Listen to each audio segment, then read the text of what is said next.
안녕하세요. 옛 이야기입니다. 옛 이야기의 사연을 여러분들에게 읽어드릴 DJ 유진입니다.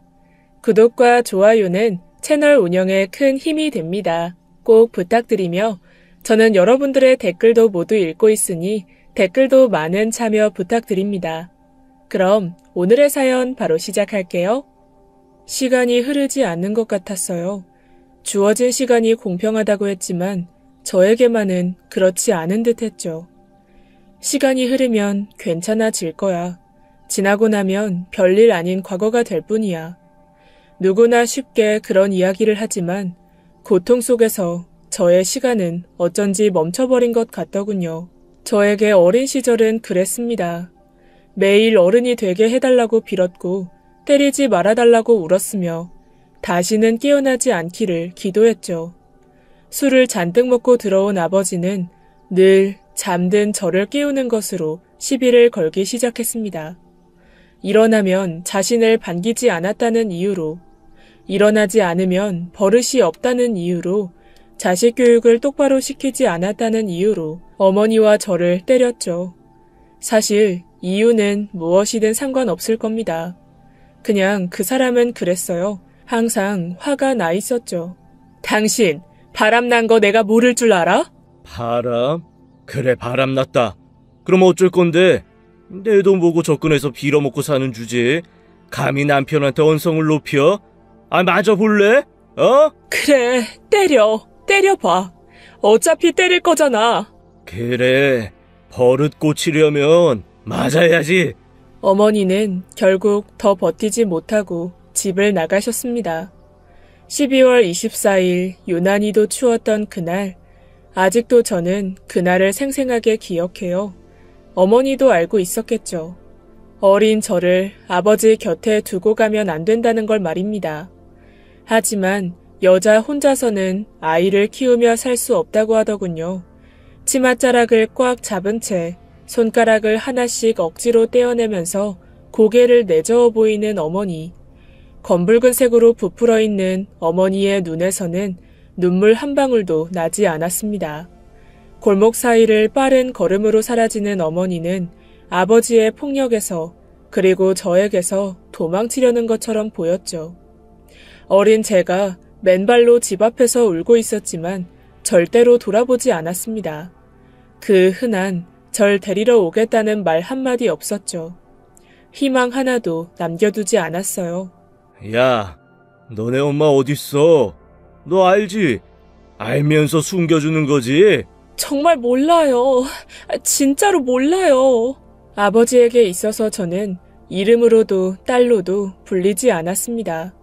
야, 너, 거기, 년, 계집으로 불렸죠. 상황이 조금 달라진 건 제가 초등학교 때부터였어요. 저의 몸 상태를 본 담임 선생님이 아동 학대를 의심하고 신고를 하게 된 이후였죠. 그 덕에 주기적으로 방문해서 저의 안부를 묻는 사람들이 생겨나면서 아버지는 제 얼굴은 절대로 건드리지 않으려고 했습니다. 하지만 폭행이 멈춰진 것은 아니었어요. 오히려 그 사람들이 왔다 간 날에는 저를 골방에 가두고 먹을 것도 주지 않았죠. 마치 그래야만 공평하다고 느끼는 듯이 굴었습니다. 빌어먹을? 네가 누구 덕에 먹고 자고 학교 다니는데 거지 같은 놈들이 계집애라고 돈도 주고 학교 보내줬더니 뭐 학대? 폭행? 야, 내 새끼 내가 가르친다는데 무슨 상관이야? 다 내가 낸 세금으로 먹고 사는 놈들 어딜 가르치려고 들어? 골방은 불도 들어오지 않았으며 바닥은 냉골이어서 너무나 추웠어요.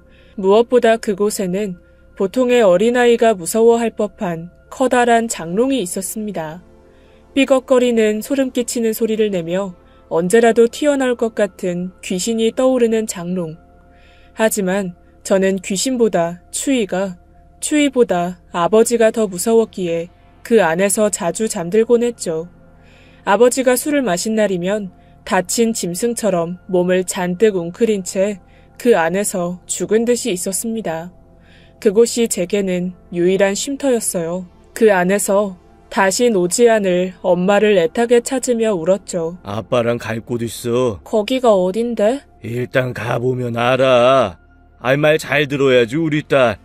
이번에 가면 꼭 착하게 굴어야 한다. 약속. 저도 그때는 어린 아이였나 봅니다. 딸이라는 말을 듣고 얼마나 좋았는지 몰라요. 이제 나를 제대로 봐주시는 건가? 이젠 괜찮아질까?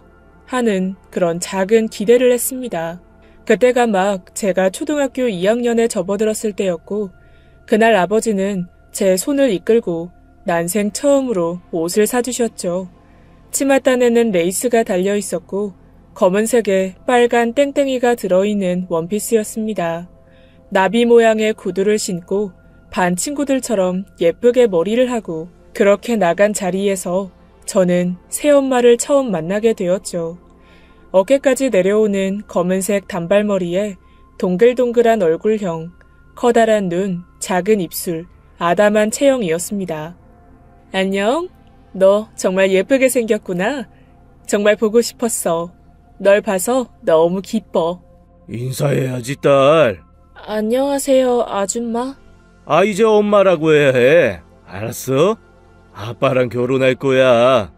안녕하세요, 엄마. 전 어설프게 인사를 했죠. 아니야, 불편하면 아줌마라고 해도 되니까 편하게 부르렴. 처음부터 그 여자가 싫었어요. 호호호 하는 그 웃음소리도 싫었고 가식적으로 제 몸을 쓰다듬는 것도 싫었죠. 아버지가 늘 입버릇처럼 말하던 돈을 보고 접근한 여자라는 걸 대번에 알았습니다. 맞아요. 저희 집은 가난하지 않았죠.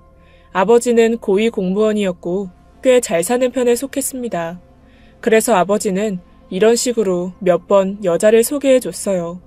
하지만 그 끝이 좋았던 적은 한 번도 없었죠. 아버진 결국에 돈을 보고 접근했다는 결론을 내리곤 했습니다. 하지만 그 여자와는 정말 결혼까지 하더군요. 저는 이에 대한 반발심이 생겼죠. 아줌마가 제 방에 있는 옷 버렸어요? 어? 혹시 낡은 티셔츠 말이니? 여기저기 찢어져 있기에 혹시 중요한 거야? 그거 우리 엄마가 입던 옷인데 그걸 왜 버려요? 이를 어쩐담? 미안해. 난 그것도 모르고. 그러니까 내 방에 들어오지 말라고요. 일부러 그랬죠. 절대 그런 거 아니야. 하도 낡아서 그냥 생각이 없었어. 미안해. 내가 금방 버린 곳에 다시 가서 찾아볼게.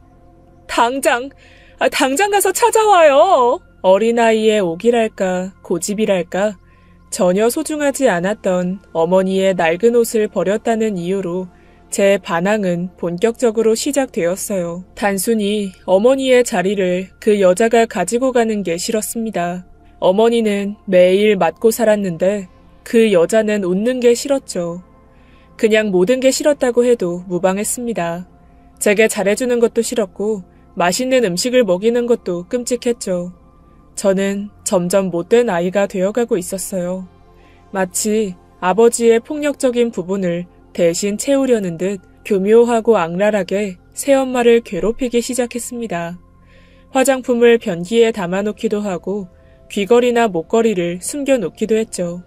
그러다가 들키면 무조건 빌었습니다. 아이라는 아직 어리다는 권력을 이용해서 울고 떼를 쓰며 용서를 바란 거죠. 그저 아버지 귀에만 들어가지 않으면 전 아무래도 상관없었어요. 어느 날 그 여자가 물었죠. 넌 왜 이렇게 날 미워하는 거니? 전 어깨를 으쓱하며 대답했어요. 아줌마는 엄마가 아니니까요. 맞아, 엄마는 아니야. 진짜 엄마를 대신할 순 없겠지. 그래도 난 너랑 친하게 지내고 싶어. 그것도 안 될까? 아빠 돈 보고 접근한 주제. 뭐? 너 어디서 그런 못된 말을 배운 거니? 어? 그 여자는 파랗게 질린 채 제 양손을 잡고 흔들었죠. 나요. 나 만지지 말라고요. 더러워. 그 여자는 제 뺨을 때렸습니다. 그리고 본인이 더 놀라더군요. 미안해. 나도 모르게 너무 화가 나서. 죽어버렸으면 좋겠어. 엄마인 척 구는 그 여자가 죽도록 미웠습니다. 저를 혼내는 아줌마가 싫었어요. 가족사진 속 웃고 있는 뻔뻔한 얼굴 위에 낙서를 했죠. 음식은 모두 싱크대에 쏟아버렸고 방을 어지럽히기도 했어요. 하지만 그것도 잠시 결혼 후 아버지는 얼마 가지 않아서 원래의 모습을 드러냈습니다. 술을 잔뜩 먹고 늦게 들어온 날 아줌마는 아버지를 향해 서운함을 드러냈죠. 절대로 건드려서는 안 될 발작과도 같은 버튼을 눌러버린 겁니다. 저는 그 서늘한 공기를 감지했죠. 어린 시절부터 놀라울 정도로 발달된 감각의 더듬이는 위험을 느꼈습니다. 빨리 도망가라고 말이죠. 전 거실로 달려가서 아줌마의 손을 잡아당겼어요. 빨리, 빨리. 어머니를 보호했던 예전의 습관이 남아서 저도 모르게 그렇게 했죠. 이에 놀란 그 여자는 저를 보았고 동시에 아버지의 커다란 손이 아줌마의 얼굴을 스쳤습니다. 저는 방으로 도망쳐서 이불 안으로 숨었죠. 양쪽 귀를 양손으로 틀어막고 눈을 감았습니다. 비명소리와 깨지는 소리가 들릴 때마다 몸을 움찔거리면서 몇 시간 동안 그렇게 있었죠. 제가 그때 느꼈던 건 인간 이하의 감정이었습니다. 내가 아니라서 정말 다행이다. 라는 생각이었죠. 다음 날 늘 그렇듯이 아버지는 빌고 있었습니다. 다신 그러지 않겠다며 울고 있는 아줌마의 무릎을 잡고 눈물을 흘리면서 말이죠. 내가 순간 미쳤나 보다. 내가 또 그러면 사람이 아니다. 죽을 죄를 지었다. 전 그런 모습을 늘 봐왔었기에 그게 거짓말이란 걸 알았습니다. 이제 폭행의 횟수는 점점 많아질 것이고 핑계는 다양해지겠죠. 내가 사람을 미치게 만들었다. 너만 아니었으면 이러지 않았을 거다. 라면서 때리고 또 때릴 겁니다. 울고 있는 아줌마를 봤을 때 전 속으로 잘됐다 싶었죠. 그런 날은 얼마간 반복되었습니다. 늘 밝고 씩씩했던 아줌마는 점점 시들어가는 꽃처럼 말라갔죠. 통통했던 볼이 눈에 띄게 야위어 갔습니다. 그럼에도 불구하고 그 사람은 제게 빼놓지 않고 식사를 차려줬어요. 처음에는 반찬 몇 가지와 국, 찌개까지 올려줬지만 날이 갈수록 반찬의 가지수가 줄었죠. 그날 해준 건 파를 썰어서 기름에 볶고 김치와 참치를 볶아서 만든 김치볶음밥, 그것이었습니다. 집에 남은 재료라고는 그것뿐이었으니까요. 아버지는 예전에 저희 어머니에게 했던 것처럼 어느 날부터 아줌마에게 생활비를 전혀 주지 않았습니다. 돈이 있으면 다른 생각을 하고 바람을 피운다는 본인만의 궤변을 내세우면서요. 제가 밥을 먹는 걸 가만히 보고 있는 아줌마의 눈빛에는 이전과 같은 생기가 없었습니다. 흡사 죽은 생선과 같은 그 눈동자, 저희 어머니가 도망치기 전날과 똑같았죠. 어쩌면 떠나겠구나 하는 생각이 들었어요. 막상 그 아줌마가 집을 나간다고 생각하니 두렵더군요. 분명 싫은 사람이었지만 그런 사람마저 없다면 제가 아버지의 폭행을 홀로 견뎌야 했으니까 말입니다. 그건 싫더군요. 저 참 못됐죠. 최악인 거 저도 알아요. 하지만 그땐 그랬습니다. 그래서 파를 먹지 못했던 저는 그걸 억지로 씹어 삼켰죠. 이전 같았다면 파를 하나하나 골라내며 툴툴거렸을 저였지만 그러지 못하게 했더군요.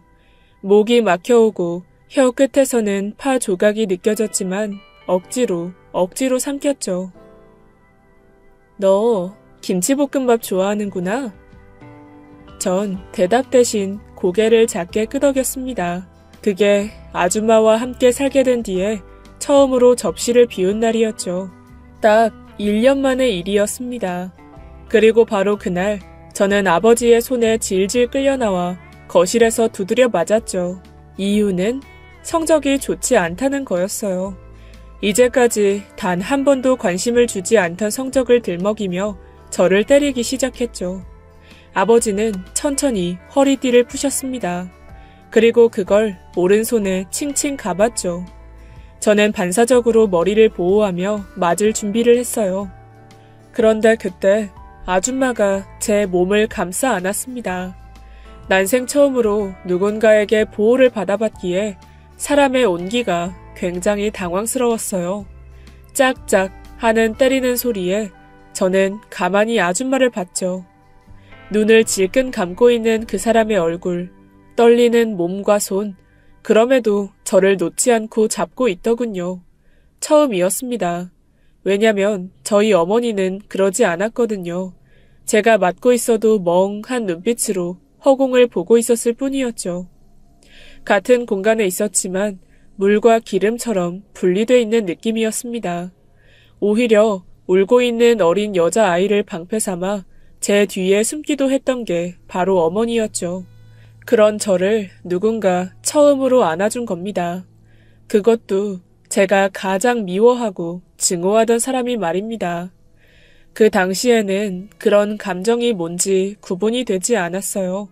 그저 대체 왜? 하는 의문만 제 머릿속을 둥둥 떠다녔죠. 어른이 아이를 보호한다.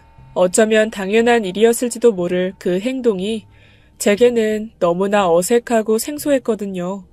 제 얼굴 위로 뜨거운 뭔가가 떨어졌죠. 아줌마의 눈물이었습니다. 아줌마, 여기서 나가려고? 전 그날 새벽에 현관을 나서려는 아줌마를 향해 덤덤하게 물었죠. 왜? 아줌마 가지 말까? 안 가면 좋겠어? 가면 좋겠어. 다신 오지 마. 솔직히 가지 말라고 잡고 싶었습니다. 하지만 그렇게 해도 떠날 걸 알았죠. 저희 어머니 역시도 그랬으니까 말입니다. 주저하는 그 여자의 발목을 잡고 늘어지고 싶은 걸, 입을 크게 벌리고 아이처럼 울고 싶은 걸 꾹꾹 참아가며 아무렇지 않은 척했죠.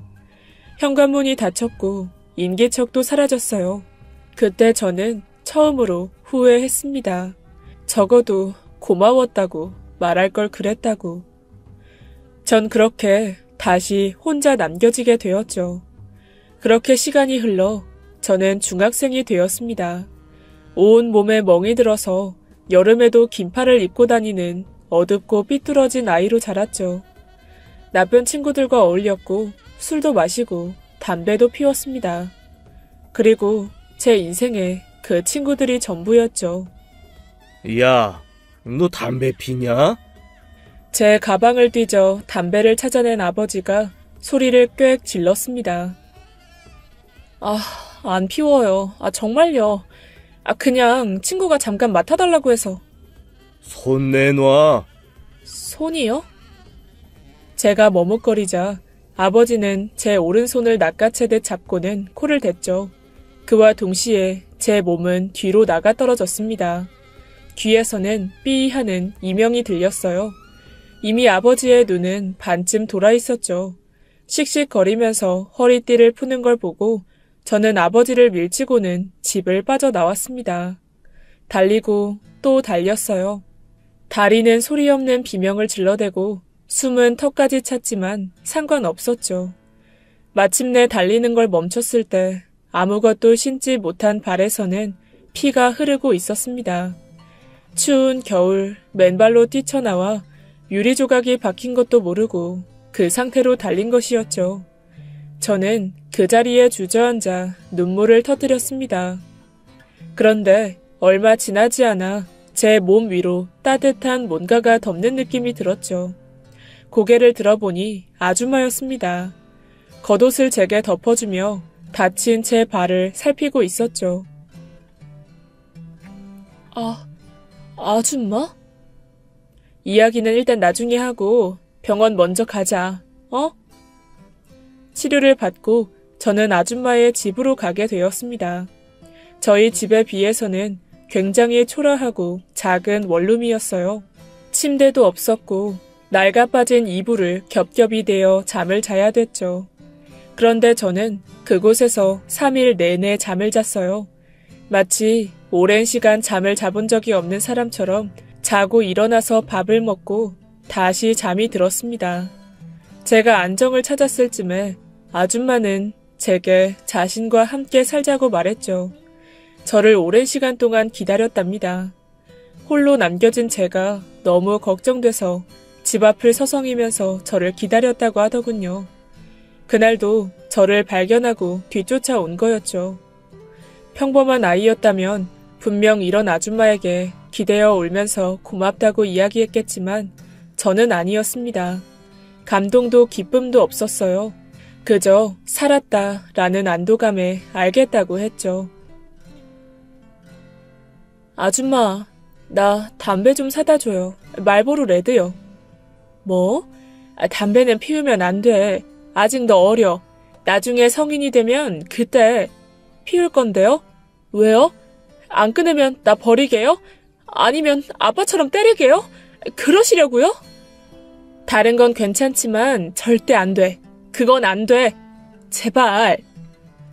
무엇이 저를 그렇게 만든 건지는 모르겠습니다. 그저 애초에 잘할 수 없는 환경에서 싹을 틔운 것처럼 자꾸만 방향이 어긋나고 있었어요.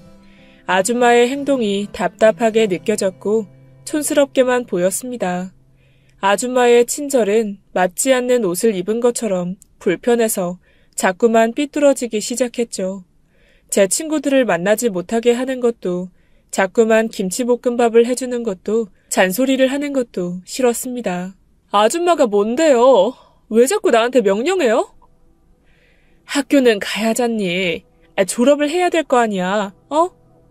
내가 싫다고. 내가 싫다고 하는데 무슨 상관인데요? 그냥 학교 그만두고 그냥 검정고시 볼 거라고요. 엄마, 아니, 아줌마가 부탁할게. 너 후회해. 엄마? 착각하지 마세요. 당신은 엄마 아니야. 대체 왜 이렇게 된 거야? 제발. 착한 척 하지 마요. 역겨우니까. 나 그리고 파 못 먹어요. 그것도 모르는 주제에. 다 만들어 놓은 김치볶음밥을 바닥에 엎어버리고 그렇게 저는 그 집을 나가고 말았어요. 함께 가출을 하자는 친구들을 따라 혼자도 얼마든지 살 수 있다고 믿어 의심치 않았습니다. 친구들과 함께라면 괜찮다고 그렇게 생각했어요. 야, 너 돈 얼마 가지고 나왔냐? 나 2만 원. 조금 넘게 있을걸? 야, 이씨. 니네 집 돈 많다며? 아니야? 맞아. 집 존나 으리으리함. 아빠 직장도 엄청 좋대. 있는 집 딸이라고 선생들도 깜뻑 죽잖아. 어이없어. 근데도 돈 2만 원 가지고 나온 거 싫어임? 양심 털렸나 보네. 우리 집 거진데도 10만 원은 가져왔는데. 급하게 나오느라 몰랐어. 짜증나, 진짜. 너만 믿었는데 어쩔 거야. 정말 미안해. 진짜 너무 급해서. 야, 너 돈 많은 집 딸이니까 끼워준 건데 몰랐냐? 야, 됐다, 그만해. 어차피 이렇게 된 거 따져서 뭐하냐? 야, 이럴 게 아니라 우리 집을 먼저 구해야 된다니까? 아이씨, 어떻게 구해? PC방 가서 집을 구해볼까? 야, 일단 담배 피면서 생각해보자. 우리 넷은 모여서 함께 수다를 떨고 담배를 피우고 밥도 먹었죠. 하지만 가출이 나쁘지 않다고 생각한 건 딱 일주일이었습니다. 그 안에 저희가 가지고 온 돈은 거의 바닥을 드러냈기 때문이었어요. 우리 넷은 PC방에서 쪽잠을 청하다가 청소년 이용 불가 시간이 되면 쫓겨나서 거리를 떠돌았고 24시 개방되어 있는 맥도날드나 커피숍을 전전하면서 살아야 했죠. 그곳에서도 직원들에게 발각되면 나가야 됐기 때문에 2층으로 된 곳에서 따로 떨어져 눈을 피해 숨어 있었고요. 백화점의 화장실에는 따뜻한 물이 나왔기 때문에 그곳에서 머리를 감았습니다. 잠은 지하철 화장실, 공원의 공중 화장실, 아파트 비상계단에서 청했죠. 딱 2주가 되었을 때부터 배를 골기 시작했습니다. 길게는 3일, 보통은 하루 정도 굶었고 거리 여기저기를 떠돌면서 누군가 피우다 버린 담배를 돌려 태우고 어린 아이들의 돈을 빼앗기도 했죠. 하지만 그건 역시 쉽지 않았습니다. 결국 겨울이 올 때쯤에 저희는 한 가출 모임에 들어가게 되었죠. 지금은 가출팸이라고 부르는 것이 그때도 존재했어요. 가출팸이란 저희와 같은 어린 가출 청소년들이 모여 사는 모텔이나 원룸을 뜻합니다. 그곳은 20대 중후반의 남자가 운영하고 있었고 꽤 많은 원룸을 관리하고 있다고 하더군요. 좋은 목적이고 온전히 갈 곳이 없는 어린 아이들을 데리고 있는 거라고 했지만 실상은 아주 달랐습니다.